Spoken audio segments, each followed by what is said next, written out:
Hello and welcome to the special election edition of the Lions Spotlight. I'm WLTS News Director James DeGeno.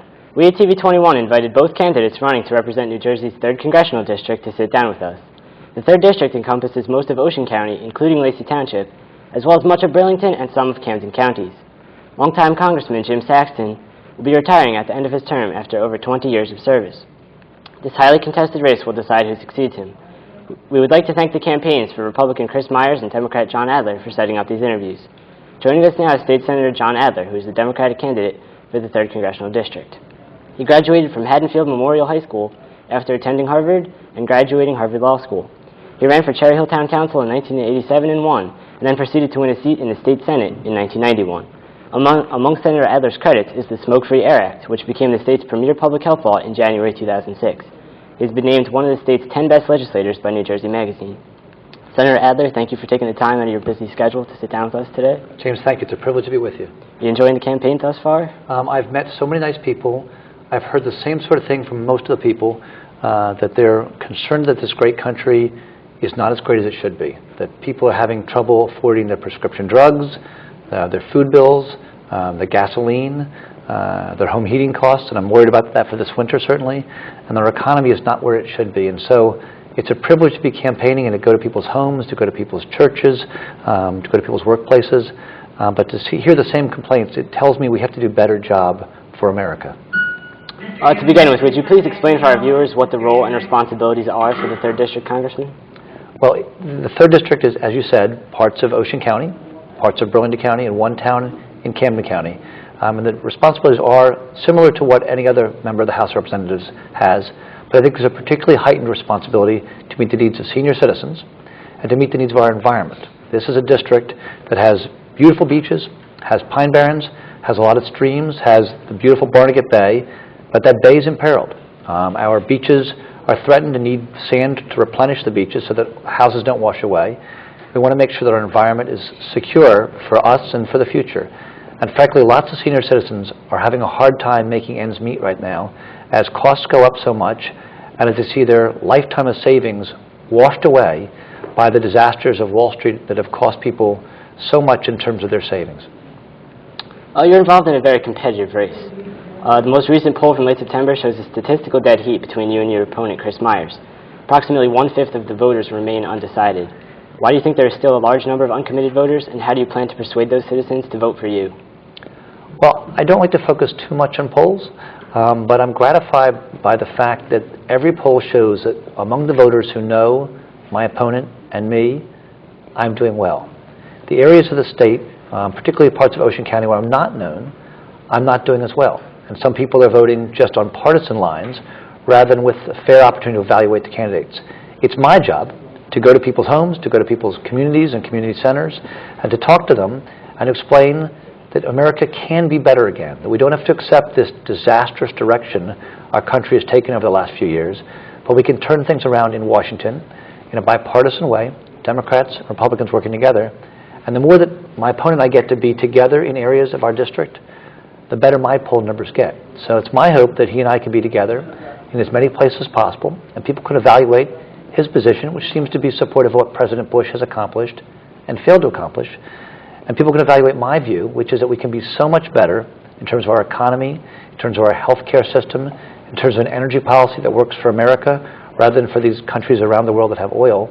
I think when people evaluate us, I'm encouraged by my prospects very much. Jim Saxton has been a highly respected representative of the 3rd District. If you're elected to this position, you'll have big shoes to fill. Have you decided what will be your top priorities for the district when you represent it in Washington? I think the biggest issue facing America is our economy. There are lots of elements of the economy, but overall we've got to make sure our health care system becomes affordable for senior citizens, for families, and for small business. We've got to make sure that energy becomes affordable once again for homeowners and for businesses, and energy that's generated here in America, not overseas. It pains me in terms of our trade policy and in terms of our foreign policy, and certainly our environmental policy, that we keep buying oil from these countries around the world. Many of these countries hate us. They don't share our values. They don't respect the differences that America celebrates. Our diversity is one of our great strengths. And yet we keep giving money to these countries around the world that just don't share our values and our sense of what America and what the world should be. So in terms of energy policy, in terms of healthcare policy, and in terms of a small business economy that's really the backbone of the jobs economy here in Lacey Township and throughout the county, we have to do a lot better. And that means having people in Washington who understand that families and seniors are struggling, and to reflect that in terms of our laws, our tax policies, and everything we do so that we can give families a chance to rebuild after difficult times of the last few years. Even before the latest economic problems in our country, New Jersey was already dealing with serious high-deficit issues. Much of your supporting party's campaign literature cites Mr. Myers as saying that the economy is basically strong. According to that literature, and let me quote this, Chris Myers' solution is more tax breaks for big business. How do you expect to change Washington, the economic climate in Washington specifically? I think we've had an experiment under President Bush in which the very richest Americans and the very biggest corporations have done very well. They've gotten very good tax breaks, and they haven't paid their fair share. Unfortunately, while they've done so well, I think middle-class Americans and small business, and particularly senior citizens, have borne more than their fair share. And this is the first decade since the Great Depression in which the middle class, statistically, has slipped backwards. We've been bearing our fair share, and the very richest and the big companies haven't borne their fair share. So I think we need a tax code and other policies that help families, help retirees, and help small business catch up to where they should be. Because we've slipped back while the big companies and the very, very rich have done extraordinarily well in the last few years. Now, don't get me wrong. I want people to succeed in this country. I want the rich to be rich and to stay rich. I want our biggest companies to get bigger, to make profits, to spin off dividends and pay interest if they've got bonds. I want our economy to thrive, but it really thrives best when the middle class and when small business do better. And for the last few years, I think small business, middle class have not done well. So it troubles me when I hear President Bush repeatedly, as recently as July and August, say the economy is doing well. For middle-class families, it's not doing well. It pains me to hear my opponents say the economy is doing well. They're wrong. Even anybody that lives in Lacey will tell you, times are tough. It's a great town, great county, great country, but these are not the best of times. And to have people think it's not so bad, it's pretty tough right now. We've got to have people in government that understand that and have policies that reflect that understanding. Do you feel negative ads are effective, or do you feel it's more important to focus on the issues? Well, I try to talk about what I believe in, what I think should be done, and how we can move society and our country forward. Sometimes that means drawing a contrast, but I don't like the sort of personal attacks I see where people call each other names or disparage somebody's career or their family or question somebody's patriotism or their good faith or their integrity. I don't have any doubt that my opponent is a good American who obeys the laws, who does what he thinks is right. I hope he feels the same way about me, because I will tell you, I am a good American. I obey the laws. I do what I think is right. But sometimes there are just philosophical differences that are clear. You mentioned when you introduced me that I passed a law for New Jersey banning smoking in almost all indoor places. I had to fight with people in my own political party to get that passed. But I did what I thought was right. I had special interests attacking me and criticizing me, saying that I was doing the wrong thing and spending money against me and making up things about me. But I kept fighting so that bars and restaurants and bowling alleys, and I tried to get casinos too, but I didn't quite get them in there. But to have all these interests be smoke-free. We passed that law over the special interests, and it worked. And it's made people healthier throughout our state. It's lowered costs for businesses because employees aren't getting sick from other people's smoke. That's the sort of approach I take. That's not negative, but it is sometimes me standing up to people of either party or standing up to special interests to do what I think is right. Lacey Township contains the Oyster Creek nuclear power plant. It is the oldest operational plant in the United States. There are people who are concerned about the safety of the plant and people who are concerned of the ramifications if it shuts down. Do you think it should remain open? I think we need nuclear power in America. I think particularly if we want to get ourselves away from our dependence on foreign oil, I think safe nuclear power is an important part of an energy portfolio for the United States of America. I've been to Oyster Creek recently. I'm very comfortable with respect to the security aspects of it. So let's separate security and operations. I think they do a very good job. There's a lot of firepower to protect the plant from any possible attack. And I think that the people of Lacey Township and the area can have a lot of comfort from the security aspects of the plant. I have concerns about the operational aspects of the plant. I've talked directly with representatives of the Nuclear Regulatory Commission. I've put things in writing, but I've also had direct face-to-face communications, because I think nuclear is an important part of an energy portfolio for New Jersey and for America. And frankly, I think there should be more nuclear power in New Jersey and throughout America. I want to make sure that Oyster Creek is safe. I think the people operating it are doing a good job and have very sophisticated engineers and physicists and technicians. And I think the plant can continue operating if it follows NRC guidelines.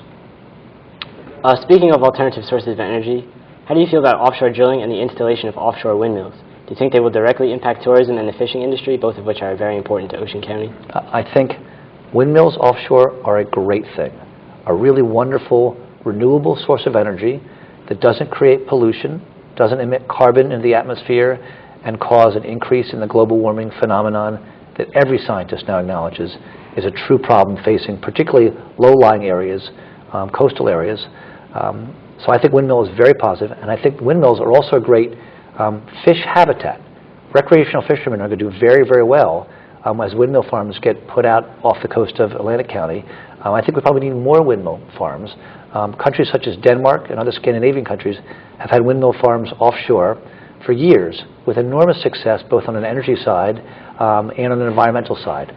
I think we should do much more of that up and down the whole East Coast, not to block shipping, but it's good for recreational fishing and it's good for the environment, and it will lower our energy costs. In fact, I'm so supportive of fishing issues.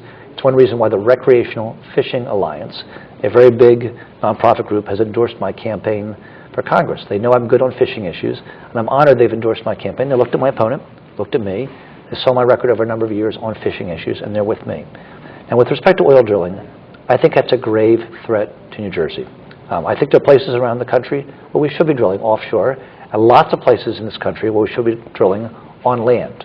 We should expedite that. We should facilitate it. We should hurry up drilling on land as we find other sources of energy going forward. But the idea of drilling off the New Jersey coast is enormously troubling. One spill off our coast could wipe out our economy. It could hurt all the small businesses that depend on tourism, particularly between Memorial Day and Labor Day. It could hurt that recreational fishing industry that we talked about a minute ago. And so I'd be very opposed to offshore drilling, because even one spill could be disaster for New Jersey. Lacey Township School District has done a lot of research into putting up solar panels to reduce the school's use of energy. How do you feel about solar power and other forms of renewable energy? I'm a huge proponent of solar. I wrote the law for the state of New Jersey that requires towns to exempt from property tax increases the added value of a home when you put solar panels up. It was actually a deterrent to homeowners to put a solar panel up, because they thought they'd have their taxes go up if they put a panel up. So they'd get some sort of tax break from the state government or the federal government for the solar panel, but then they would lose that benefit by paying higher and higher property taxes. I think we need to do lots more to encourage solar in a residential context, certainly in a school context, or any sort of big building like this. Any of these big flat buildings, whether shopping centers or malls or libraries or municipal complexes, public works buildings, I think all those sort of places should, as soon as possible, be moved into a solar panel context. And I think you need to have federal or state or both tax credits to make that happen. You can't just force taxpayers to pick up that tab without the government being involved to try to help make it happen. So I'm one of the big proponents for schools and all these other big buildings with large flat roof areas where solar panels would do a very good job for the environment and for the taxpayers. Being that you're in a school, let's talk education. What do you think about the No Child Left Behind Act, and is there anything you would like to see changed about it? I think the No Child Left Behind law has been an enormous disappointment to educators. It's not served the needs of taxpayers. And for states like New Jersey that pay a lot of money for public education and put a high value on education, it's really been a very negative impact on our society. I think we have to very radically change the law to make it more about teaching kids so kids can compete in college in this country and then compete in a global marketplace with smart kids from Europe and from Asia and around the world that really are going to be our competitors in business for years and years to come. The other thing I think No Child Left Behind did so badly, is it set all sorts of rules for school districts all over the country, but didn't provide the money. So right now that means people in Lacey Township, either through the local property taxes or through state aid, which isn't enough, they have to pick up the tab that way. The federal government should do its fair share. I find it very upsetting that our federal government is spending a lot of money right now in Iraq building schools, paying for the building of roads or bridges and sewers, and not spending money on education here in America, whether it's in Lacey Township or anywhere across this great country. That seems like it's pushing it onto property taxpayers, seniors and other homeowners, in ways that folks can't afford. And for states like New Jersey that put a high premium on education, we're in this awful dilemma. We don't want to cut back on the quality of schools we get here, and we get very good schools in New Jersey compared to every other state in the country, maybe the best schools of any state in the country. But if the federal government did just its fair share in terms of funding No Child Left Behind, our property taxpayers would see huge relief, and our schools get even better than they already are. That's what we need from Washington. Is there anything Congress can do to help offset the high cost of higher education? We have to expand our Pell Grants and lower the interest rate on guaranteed student loans. I got to go to college, a very good college, to Harvard College, because of guaranteed student loans. I also had all the sort of scuddy jobs you might do. I washed dishes, I painted houses, I painted offices, I was a copy boy, I waited table, and I was happy to do all those things. But I also borrowed a lot of money at a relatively low interest rate. Over the last few years, the interest rate for college loans has gone up and up and up, and so it makes it harder for families to send their children to colleges. One of the things we really should do is lower the interest rates, have the government be a much more direct lender. They started to do that, but they haven't provided enough opportunity for enough households to do that. It's very difficult for families to send kids to college these days. It's just so expensive. Kids should still have to get the jobs I got. They should still look for scholarships, but they should be able to borrow money so the parents aren't bankrupted trying to give their kids a better opportunity for the American dream. There are 3 major military bases that are a very important part of the 3rd Congressional District. With a base closing scheduled in Monmouth, are base closings a major concern of yours? I think Congressman Saxton, our incumbent for our district, and Congressman Chris Smith, the congressman from the adjoining district to the north, did a very good job a few years ago leading the fight for New Jersey to keep McGuire Air Force Base and Lakehurst Naval Air Station and Fort Dix Army Reservation. They did a good job to that extent, but they haven't done a good enough job yet making sure that the bases provide economic opportunities for people living off the bases, living outside the fences that protect Lakehurst and McGuire and Dix. I've talked to lots of companies here in Ocean County that are very frustrated. They can't get work on the bases to do computer software design, to do electronics work, or even just to do basic building construction, just to put plumbing in for some building at Lakehurst or McGuire or Dix. We could put a lot of people to work, have a lot of companies thrive, and buy goods and services from other companies in Ocean County and throughout this congressional district. If congressmen who represent the area put some pressure on the base commanders to try to hire local people, not to give them a special break if the costs aren't right, but to try to buy local so that we could actually have economic leveraging, have the people that work outside, live outside the bases, work with the bases, and benefit from those bases economically. That's really going to be a key to growing our economy here in Ocean County. Speaking of the military, how do you think the government should proceed with the wars in Iraq and Afghanistan? Well, it pains me to think that more than 7 years now since we were attacked by terrorists that were plotting against us in Afghanistan, that we still haven't caught or killed those villains. Now those folks are living either in caves in Afghanistan, or maybe some of them, like bin Laden and Zawahiri and the other al-Qaeda villains, have snuck across the border into Pakistan to new caves over there. But it's sad that we got diverted in this war in Iraq, where there were no terrorists threatening America. We've lost more than 4,000 lives. We spend so many billions of dollars there, and we keep spending billions of dollars. We keep risking lives and losing brave, heroic young men and women, and some middle-aged men and women over there, when we haven't gotten the job done in Afghanistan, where the real bad guys are lurking and waiting to come at us again. I think we should take some of our troops out of Iraq and put them in Afghanistan to finish the job, to exterminate al-Qaeda, to make America safe from that enormous threat of terror. I think we should bring a lot of those other troops that are in Iraq now home. Some of them have been there 3, 4, 5 tours of duty. That's a lot. This is our longest war, I think, ever. Maybe as long as the Revolutionary War, which involved a very few number of soldiers. Some folks have been really overburdened. These brave volunteers should be brought home, given medical benefits, psychological benefits, job opportunities, education opportunities, and higher ed opportunities, and given the chance to have a successful civilian life. They've earned that. America should be proud to pay that price for those brave people, but we shouldn't keep fighting this war in Iraq over and over and over again. We won it twice already. We beat Saddam Hussein and his Revolutionary Guard. We then beat them a second time with the Sunni insurgents, the Shia insurgents, and then the Al-Qaeda in Mesopotamia, who had never been there before until we invaded. We've done our part in terms of our manpower, in terms of lives lost and lives damaged, in terms of the billions of dollars we spent there. I think it's time for the Iraqis to do their part.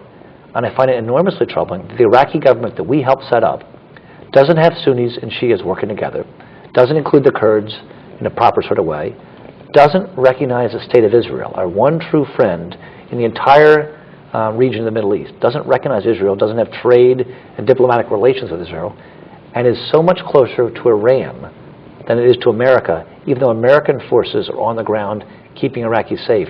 There's so much wrong with that picture. And I think you saw just a couple weeks ago, Iraq awarded its first oil contract to somebody. It wasn't to America. It was to China. We fought this war to give Iraq a chance at freedom and democracy and sort of unshackle them from tyranny. And they're giving a contract to China, not to America. There's so much wrong with that picture. I think America's done enough for Iraq. I think Iraq has to stand up for Iraq. And America should focus more on Al-Qaeda in Afghanistan and focus more on rebuilding America. As the state senator, what accomplishments are you most proud of? We spoke already about the Smoke-Free Air Act. It's an example of what you're supposed to do in government. A Republican state senator and I saw a problem, worked on it, got yelled at by people of both parties, special interests, governors. We worked on it, but we worked on it because it was the right thing for society. I've liked when I've had the opportunity to stand up for what's right, even if it's costing me political. I know about a year ago, Governor Corzine was talking about a crazy plan to raise tolls by so much this year and a few years later and a few years after that, and then securitize or monetize or somehow essentially sell the turnpike, and all the money we got from selling the turnpike, spend it in a couple of years. That seemed crazy to me. That seemed like government as usual, the same thing Governor Whitman did with a pension bond in 1998. You can't keep doing the same bad mistakes in government. I was very proud I was the first Democrat official in the state to stand up to Governor Corzine and say, no, this toll plan doesn't make sense. And for people in Ocean County, it would be devastating financially. The people that have to drive up and down the parkway to get to church, to get to work, to get where they play, to have to pay that extra toll time after time and then have it go up a year later or a couple years after that. I was happy to stand up to him and say no. That's the sort of thing you don't see often enough in Washington, of people standing up for what's right, even if it costs them politically. Jim Saxton did that a few times. To his great credit, stood up on environmental matters, stood up for our region, and stood up to his own Republican Party. That's the sort of thing you need from people in Washington of both parties. I've done that. I've also worked with Republicans and with Democrats to solve real problems. Right now we have a problem with illegal immigration. We've got 12 million, 13 million people in this country who are breaking the law. I'm proud of the fact that I'm sponsoring legislation to punish the companies that hire illegal aliens. When you shut off the supply of jobs, these people will leave. They come here for jobs. Someone's breaking the law to give people jobs who shouldn't be in this country at all. So I want to have a law for New Jersey, because the federal government's not doing its job enforcing federal law. Let's have a New Jersey law at least that says, no, we're not going to give people jobs. We're going to punish the companies that give those jobs to chase the people out of our state. So our state shouldn't have the problem, and whatever sort of welfare problems we have, or health care costs that forces upon us, or crime problems that might cause, I want to say no to that. That's a sort of common sense solutions you have to have, whether it's in Lacey Township or in Washington, D.C. I know this is a difficult question, but we all make mistakes. Is there any vote or decision you made in your political career that you wish you could change?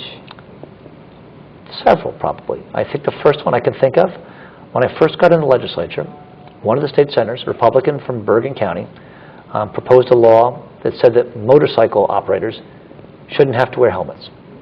And that sounded like a nice idea. You know, if people want to take a risk, let them take a risk. It's not my job to tell them what to do. And so I voted for that law.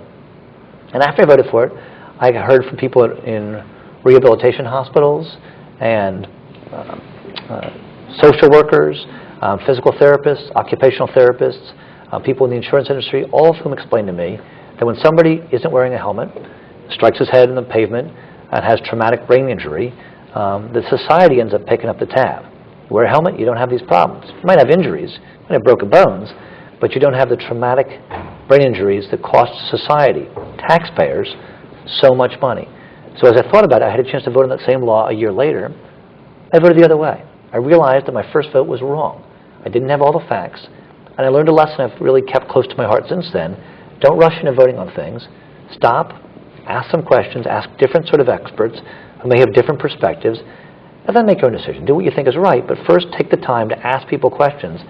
I didn't realize that voting on this thing, which sounded like a nice idea, was actually costing taxpayers money in terms of uncompensated care, in terms of insurance costs that would rise. And so I voted differently the second time. It's a sort of lesson I want to keep learning over and over again, because human beings make mistakes. I certainly do. My wife reminds me of that fairly often. And I want to try to avoid making mistakes when I can avoid them. What do you feel is the most fundamental difference between you and your opponent, Chris Myers? We have a lot of differences. I think the biggest for me is I understand that families are struggling. And throughout this campaign, my opponent has tried to say that President Bush has done a good job, that things are basically going well in the country. I love this country, but I'm like 91% of Americans. Recent polls show that 91% of Americans think our country is going in the wrong direction. It's obvious to any rational person things aren't going well enough in our country. So it troubles me that President Bush resists acknowledging that, or that my opponent resists acknowledging it. You've got to see the problems for what they are, and then deal with them in a sober, serious way so we can get past the problems we're facing right now and have our country be as great as it deserves to be, as we all aspire it to be. And finally, please take the time to tell the residents of the 3rd Congressional District who will be going to their polling place on Tuesday, November 4th, why they should select you to represent them. Oh, James, thank you. It's been a privilege having a chance to be with James. It's been truly a privilege all my life to be an American, to be able to enjoy this American dream that my father had when he was a dry cleaner in my small town of Haddonfield. I've had the American dream. My wife and I have enjoyed raising our 4 kids in Cherry Hill Township. And I want to make sure that my kids and all the kids and grandkids of this country have that same opportunity. I think for a lot of people, it feels like it's slipping away. I want to be one of those people who work with both political parties to bring common sense to Washington. I know that's a tall order, but to bring common sense to Washington to solve real problems affecting retirees, affecting middle-class families, and affecting small business. I was enormously gratified that the National Committee to Preserve Social Security and Medicare has endorsed my campaign. They think I'm the right sort of person to look out for the interests of our seniors in Lacey Township and throughout this country. I'm gratified that home builders and realtors and accountants and nurses and doctors and hospitals have all endorsed my campaign because they think I'm good for small business and good for health care and good for growing our economy in the right sort of way. I'm a person that listens to people of both parties and works well with people of both parties. I try to solve problems, not throw bombs and cast blame, but to try to solve problems that face real families to make us all better off. It's the sort of person I've been. It's how I conduct my life. It's how I'll be in Congress, to work out for our environment, for our families, for our seniors, and for a better America. I hope people give me the chance to do great things for our country. This interview will be seen on TV 21, which broadcasts to the residents of Lacey Township. Keeping that in mind, I ask you, what is your favorite township in the 3rd District? Tough one. I love the Lions. I love the Lacey Lions. I live in Cherry Hill. I love Cherry Hill, where my kids go to school, and one of our schools has the Lions also. So I'm torn on this question. It's a very good question. Well, thank you so much for taking the time to come to this interview. Good luck November 4th. James, thank you so much as well. WLTS News, I'm James DeGeno. Have a great day.